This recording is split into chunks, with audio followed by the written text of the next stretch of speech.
salaamaaleykum ñu ngi leen di nuyu yéen ñëpp seen tur ak seen sant di leen massa coono ci bëccëg ba léegi amul benn mbedd ginnaaw raay noor bu ñu duggul te dañ koo dox ak tànk loolu ñu ngi leen siy massawu coono dafa bokkoon ci programme bi di nuyu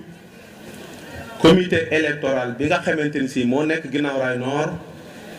te suñu frère Xaali wax ko mu composé ay parti politique yu am importance lu ko mel ni PDS APR bi nga xamante ni si suñu frère Habib Faye moo ko jiite PUR bi nga xamante ni si suñu rakk di suñu frère Amadou Ndiaye di nuyu tamit suñu sœur koo xamante ni si jigéen ju mën góor la muy Janvier Thior Mariama Thior mu taxaw fi taxawu Sénégal di nuyu tamit Alpha Diop ñëpp xam ko ci détermination fii ci ginnaaw raay canal yeeg lamp yi moom foo ko laajtee ñu wax la kuy Alpha mu taxawal fi Bougane Gueye Dany gëm sa bopp ak suñu beneen frère mu taxawal fi Modou Diagne Fada di Mbaye Seck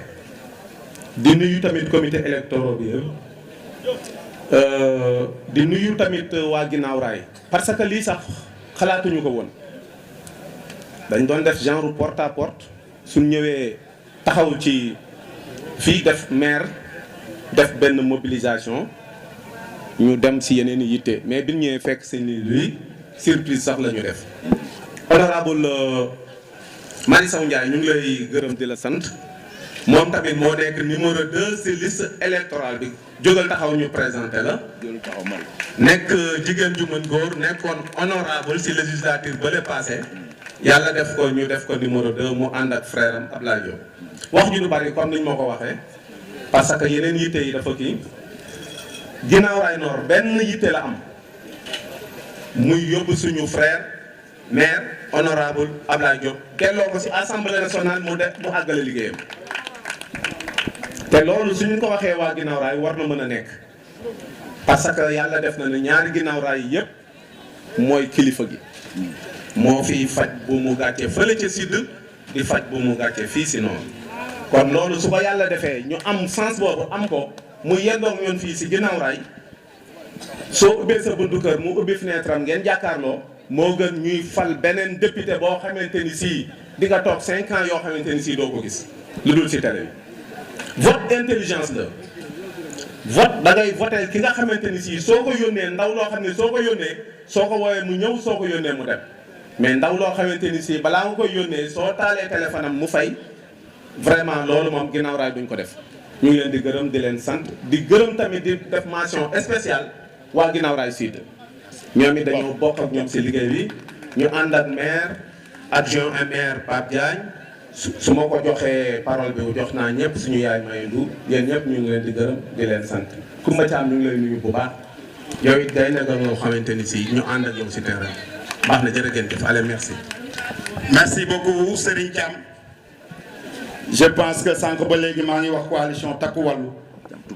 mais il y a une intercoalition Takku Wallu Sàmm Sa Kàddu waaye fii ci Pikine Takku Wallu Sénégal la ñuy voté. fële ca Dakar Sàmm Sa Kàddu la ñuy voté donc du ñu def lu dul eggali liggéey bi jox monsieur Habib Faye bi nga xamante ni moom tamit coordonnateur la ci le parti APR ma bëgg ngeen tàccul ma ko bu baax. jërëjëf Habib la di jox kàddu moom coordonnateur la ci parti APR waaye dañoo def coalition lépp rek ngir bëgg a am ndam jërëjëf Faye Habib bii ngeen waaw jëlal ko day bëri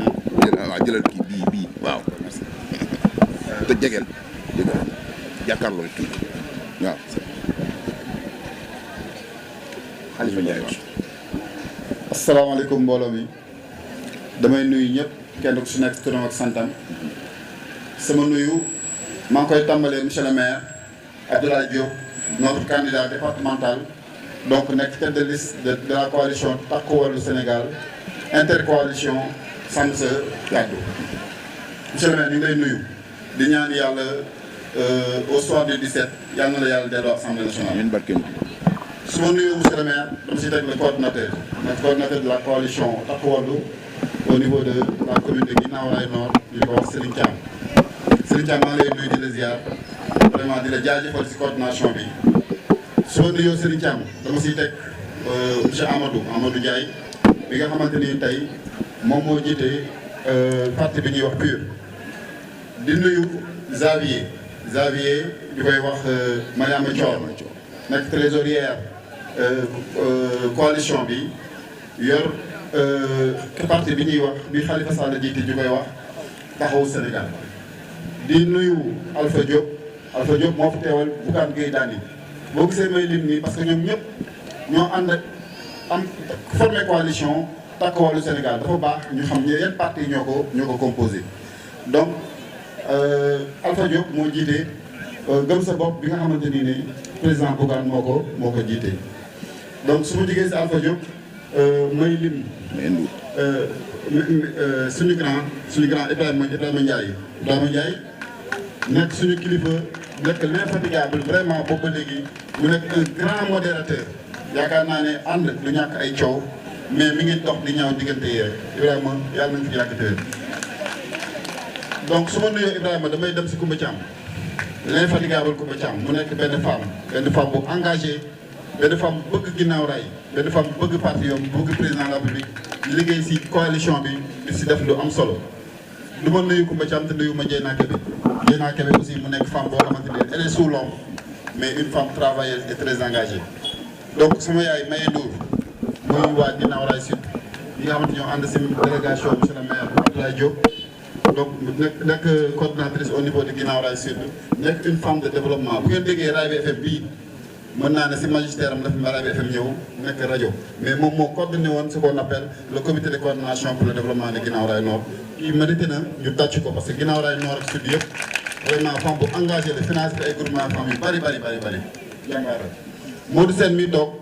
moom dañ ko dul cité si candidat yi nga xamante ne dans le département de Pikine la mais moom dafa bokk si liste nationale bi donc moom investi la donc moom tamit sous l'ombre la nekk di wax mais vraiment jara topp kii la monsieur Baba Fall c'est le coordinateur de Guinaw Rails Sud APR Guinaw Rails Sud bokk si intercoalition Guinaw Rails Sud bi. salaamaaleykum mbooloo mi ñu ngi nuyu ñi fi teew ñëpp da ngeen may bal nag protocole bi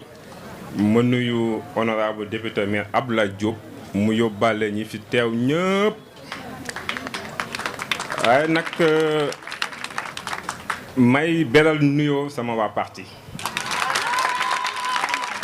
le parti de l'unité et du rassemblement ñu gën koo xam ci PUR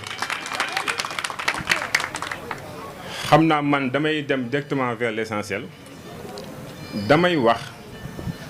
li tax ñu war a sanctionner régime bi fi nekk en place actuellement muy régime Ousseynou Assane lu tax sénégalais yëpp war leen sanctionner mooy dañoo def 7 mois ci réew mi gën a metti loolu ñëpp mën nañ ko seede ne serait-ce que ça ñu sanctionné ñi xam ni dañoo cuune mënuñu te dañoo tële ku leen jox assemblée bu ñu xam fu réew mi jëm exemple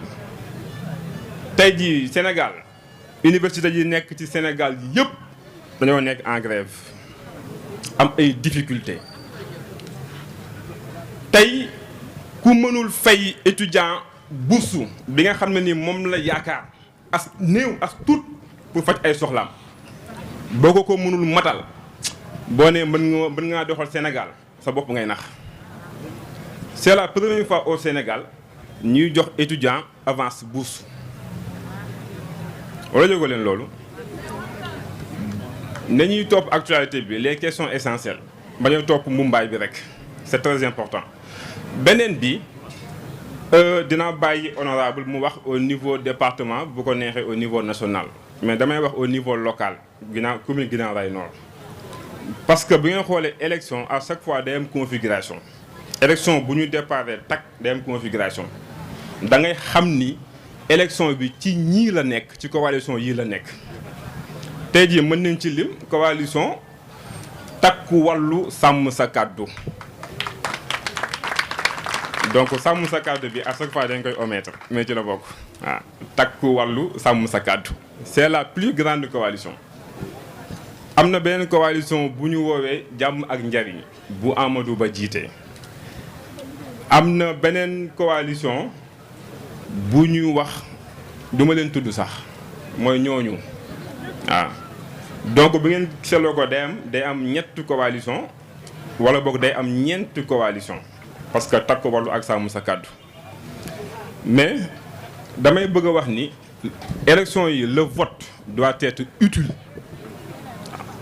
parce que bu ma génnee benn bu ngeen jëlee jàmm ak njariñ fii ci ginnaaw raay kan moo dajeek ñoom ci campagne yi campagne ñu Waly Ndiaye moo ko jiite du ñu dem fenn kon ginnaaw raay noor nañu jël liste bële teg ko fële du liste bu baax bi du dem kenn topp leen campagne boo xam ne da ngay dugg ci mairie bi génn duggaat ci mairie bi joxe ñaan yeewee ko waaw donc liste boobu dama koy éliminer d'office waaw liste beneen liste bi ma dul tudd nag wax naa lan moo tax ñu kenn waru leen a votel au-delà problème étudiant ak problème université yi mais y a un problème de l'homosexualité depuis loolu waa ji waxu ci te fatt na ak Macky Sall ne day dérouler agenda homosexuel mais ba tey ji waxu ci waaw la question des transhumants c'est très important waaw kon liste boobu dama koy éliminer ban liste moo fi des ah ban liste moo fi des takku wàllu Sénégal mi ngi noonu kon liste takku wàllu sàmm sa kàddu moo fi des te dañoo pare pour sauver le Sénégal nañ leen jox la majorité à l'Assemblée le soir du 17 février ñu defal Sénégal salaamaaleykum. asalaamaaleykum wa rahmatullahi taala wa barakaatuhu. maa ngi leen di nuyu yéen ñëpp ku ci nekk sa tur ak sa sant di nuyu honorable député maire Ablaye Diop di nuyu Marie Sow Ndiaye di nuyu Modou Sène ñi nga xam ni ñoom ñooy les futurs députés yi nga xam ne ñoom la ñu investir ci biir liste bi di nuyu aussi ay responsables yoo xam ne ñi ngi fi toog jóge Guinaw Rail Sud ñëw boole Guinaw Rail Sud ak Guinaw Rail Nord mu mel na ni benn commune muy doléance boo xam ni commune Guinaw Rail Nord yàgg na koy laaj ni nañu boole Nord ak Sud mu doon benn. lan la tax loolu ndax dañ ni na ku mel na Ablaye Diop wala Pape Diagne mii toog wala ñeneen defaral ñu suñu commune par rapport avec la situation qu'on vit. li may wax nag bi ma nuyoo ñooñu ñëpp li may njëkk def mooy nuyu et remercier aussi sama comité électoral di ci jiital le coordinateur Serigne Thiam mais aussi mu am ñu ko entouré lim nañ leen ñoom ñëpp dootuma ci delluwaat mais dafa am ñoo xamante ni bokkuñu ci comité électoral bi te ñi ngi def des travaux excellents damay jël ku mel na Koumba Thiam bi toog jël la dame la bi toog Dieyna jël ñi nga xamante ni comme genre ñoom Fat Bintou Waar yooyu nga xamante ni dañu ànd ak ñeneen ñoom day Ndiaye ñoom Kiné Sidibé femmes yooyu di liggéey ci biir pourquoi je les remercie parce que dañu bàyyi seen lépp ñoom soxlawuñu coordination soxlawuñu dugg ci comité électoral lan la ñu wax Ablaye Diop la ñu bëgg a fal suñu yoon ci comité électoral on travaille pour gagner di wax loolu su ma ko paree damay def mention spéciale nag ak waa PUR ça je ne refuse pas de le dire ñëpp wax nañu PUR damay toog ba si yàgg ma ne est-ce que ñii sax xamatuma lu mu leen di tuddee coordonnateur bu wax ak ñoom duñu tontu coordonnateur bu soxla wax ak ñoom duñ la tontu il exécute aussitôt loolu moo ñu may doole bii ñu am nii tey ñoom ñëpp ñu roy ci jigéen ñëpp aussi ci biir comité bi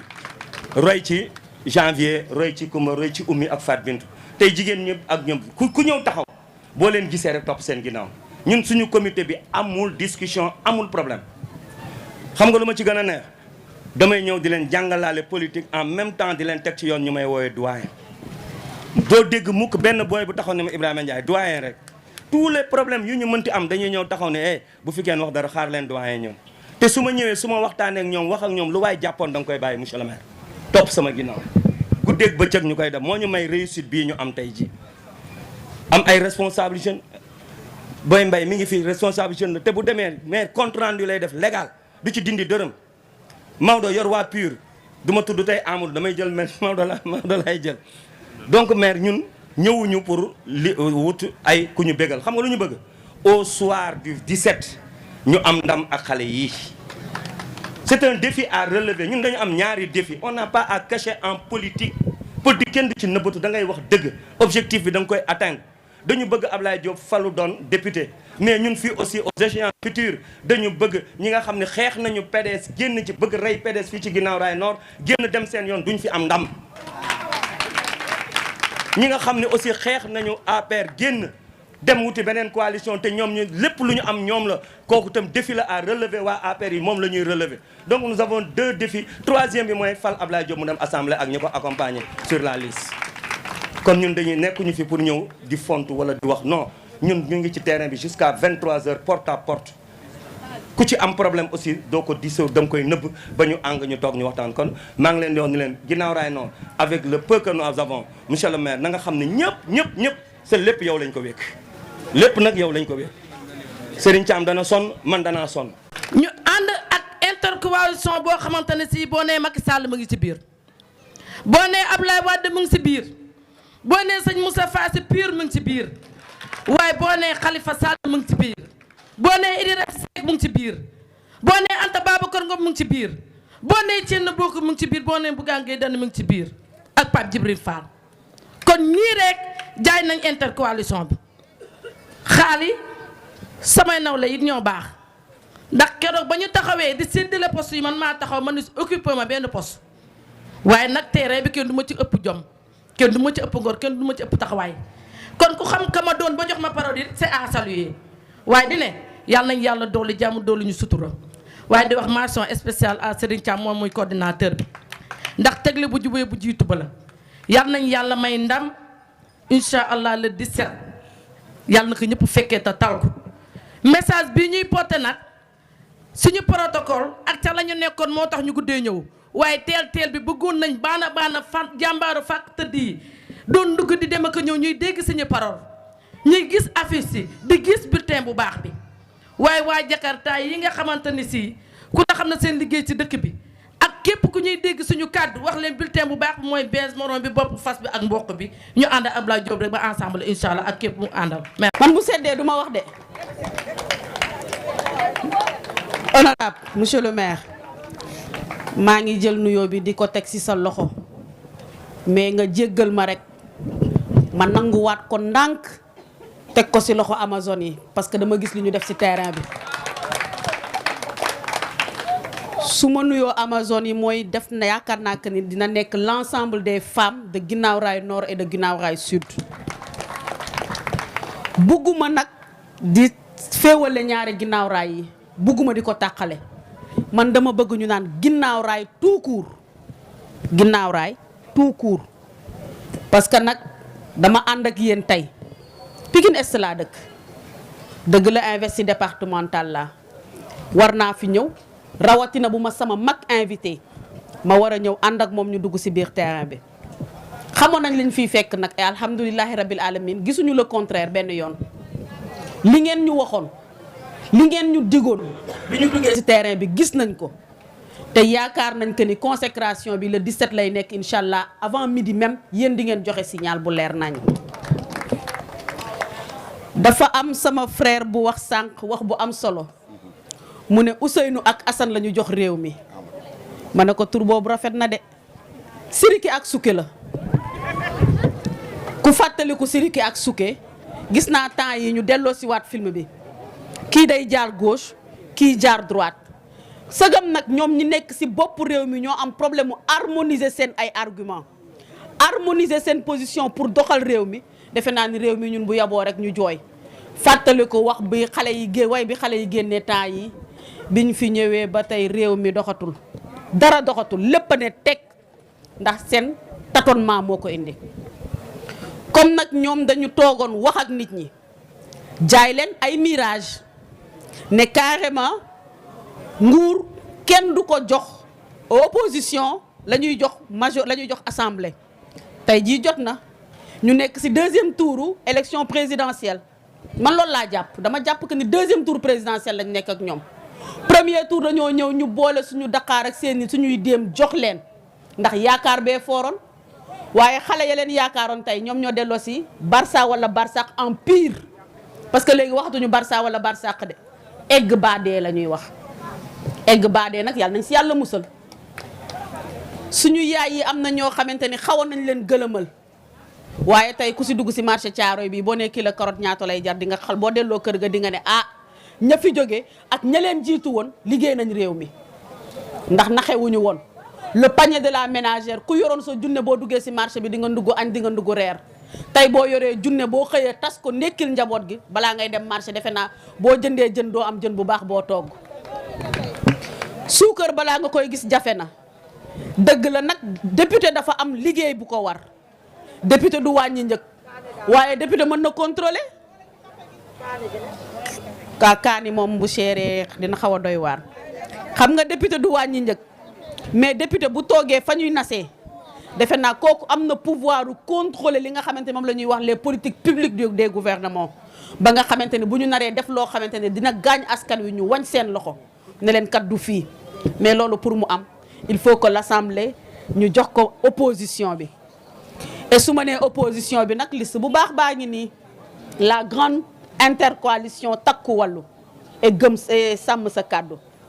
man du may tàmm di wax sàmm sa kàddu bi parce que dañu lëngoo ñu nag sàmm sa kàddu dañu lëngoo ku nekk ak sa mbagg nag dëgg la mais dañoo lëngoo bi ñu lëngoo di lëngoo nawle nag ñu bàyyi leen ak Dakar ñu bàyyi ñoog Pikine intercoalition daf fi jaaroon indi woon ay jaxase ci boppu nit ñi bu ñu nekkee biir département Pikine ne bii mooy liste bu baax bi nañu communiquer sur la bonne liste bi nga xamante ne suñuy militants duñu gëlëm suba duñu jaxasoo bii la ñuy voté biir département Pikine la coalition takku wàllu la liste marron jaune bii la ñuy voté biir Pikine mais bu ñu demee Dakar ñun waa parti démocratique sénégalais yéen waa taxawu yéen waa PUR waa gëm sa bopp waa ARC waa serviteur Idrissa Seck réew mi parti yooyu yëpp l'APR y compris parti ak bokk gis-gis de Papa Diop LDR Yeesal de Modou Diagne Fada le PLD de Oumar Sarr bu ñu demee Dakaru Ndiaye li ñuy wax le département de Dakar la coalition sàmm sa kàddu la ñuy voté donc boo demee Dakar pour ñu am représentation bi ñu war maanaam gagner les 7 députés de Dakar liste sàmm sa kàddu la ñuy voté mais bu ñu ñëwee département Pikine bëgg Abdoulaye Diop mii monsieur le maire ngeen taggal ko nag bu baax te mu nekk lu dëggu ndax ñun dañoo yaroo ci peggam bañ dee xale ba tey ñook moom gis nañ li muy liggéey xam nañ li muy liggéey ngeen war ko delloo assemblée nationale avant may wax sama jëmm man moom ngeen war ko delloo assemblée nationale pour seeni mbëbët mu yuuxul leen ko seeni bëgg-bëgg mu jéem see taxaw liste bii la ñuy voté pour département Pikine mooy la coalition wàllu takku wàllu Sénégal donc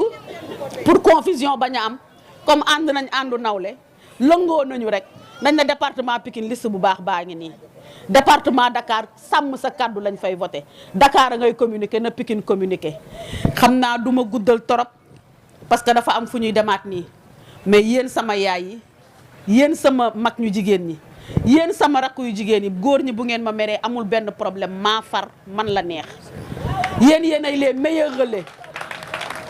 yéen ay les meilleurs relais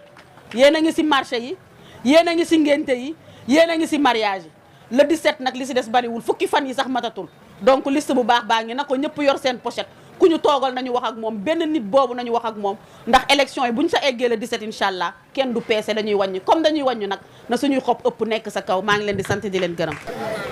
La coordination de Takku Wallu bu Guinaw Rail Nord avec l'ensemble des partis yi nga xam ne ñoo composé l'intercoalition que ça soit Takku Wallu et Sàmm Sa Kàddu comme ni ko Marie Sow Ndiaye waxee ñu ngi nuyu ñi nga àndal yëpp sëriñ di nuyu l'ensemble ñu leen nuyu baax a baax di nuyu Baba Fall mi nga xam ne aussi moo composé mooy coordonner la coalition Takku Wallu de Guinaw Rail Sud di nuyu aussi les délégations bi nga xam ne moo jógee Guinaw Rail Sud te sunu yaay jëlee suñu jigéen boobu di Maye Ndour mun naa ko ci lim ndax moom suñu mag la mun naa ko ci lim pour mu wax ne ñoom délégation bi yëpp maa ngi nuyu ñëpp suñu conseil municipal yi ma àndal ak bàjjenu gox yi maa ngi nuyu ñëpp di nuyu aussi sëñ Bara mi nga xam ne sunu sëriñ la mu ngi doon toog si ginnaaw ñu ngi leen nuyu baax di nuyu aussi sama jigéen Marie Sow Ndiaye di nekk investi vraiment dans la liste di nuyu aussi suñu rakk ju baax di Pape Diagne di premier adjoint au maire de Guinaw Rail Sud Pape maa ngi leen nuyu bu baax janvier ñu ngi koy nuyu moom tam bu baax a baax suñu beneen investi aussi Modou Sène nekk dans la liste Modou maa ngi leen nuyu la sant bu baax a baax di nuyu aussi les femmes sama jigéen yu baax yi ma àndal les jeunes les amazones vraiment maa ngi leen nuyu bu baax grand Pape Diarra grand bu baax la moom tamit suñu mag la ñu nag wax dëgg yàlla les délégations xale yi maa leen nuyu baax a baax a baax Serigne Thiam wax naa ko keroog gars yi wax naa ko suñu direction parti bi wax naa ko aussi au niveau du la direction bi yoreel le Takku Wallu national parce que dañ may woo di ma laaj pour may def un compte rendu par rapport à la situation du département de Pikine mais wax laa leen ne Guinaw Rail Nord est en train de marcher à fort coalition bi mu ngi dox Guinaw Rail Nord bu baax a baax a baax ndax fii yéen ñi fi nekk dañ am ngeen fulla am ngeen fayda yéen a ngi liggéey li nga war a liggéey kon félicitation ci taxawaay bi ak liggéey bu baax a baax li nga xam ne mooy tax a ñëw fii nag xam ngeen ko tey dama jël benn journée wala demi journée jox ko Guinaw Rail Nord pourquoi parce que wax naa ko ci population bi Guinaw Rail Nord Guinaw Rail Sud benn dëkk la ñoo bokk ndey ñoo bokk bàyyi Guinaw Rail Nord moo jur Guinaw Rail Sud politiquement man fii laa doon wuy si kër suñu papa Nguy Thiam ñu nag ñoom Morsey Niang ñu nag ñi nga xam ne ñoom ak ñoom Baye Mor Diagne ak Cheikh Ba fii la ñu ànd jël leen wuy si kon nag benn population la bu ma nekkee maire si Guinaw Rail Sud dama war a ànd ak la population de Guinaw Rail Nord buñ ma joxee tête de liste département de Pikine dama war a gagné Guinaw Rail Sud gagné Guinaw Rail Nord te loolu mooy défi bi ma bëgg liggéey bi commencé ngeen ko baax na ngeen continuer liggéey bi xam naa suñ ko continuer di ngeen ci am ndam su neexee yàlla parce que population yi comprendre nañ li xew population Guinaw Rail Nord xam nañ Ablaye Diop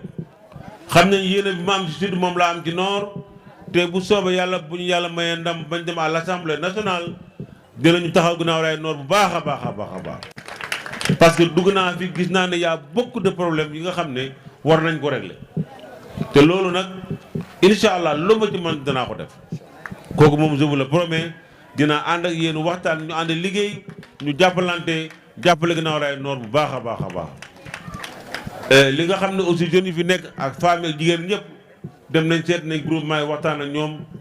xam nañ seen doléance xam nañ seeni problème bu soobee yàlla lépp lu ñu mën daal dinañu ko def parce que ñun yemalewuñ liggéey bi rek ci élection législative bu ñu paree am na leneen lu ñuy séntu loo xam ne moo ëpp lii dinañ dem ci élection locale dinañ leen gën a jàppalante ñu ànd liggéey su neex yàlla ndax aussi communes yi dafa am solo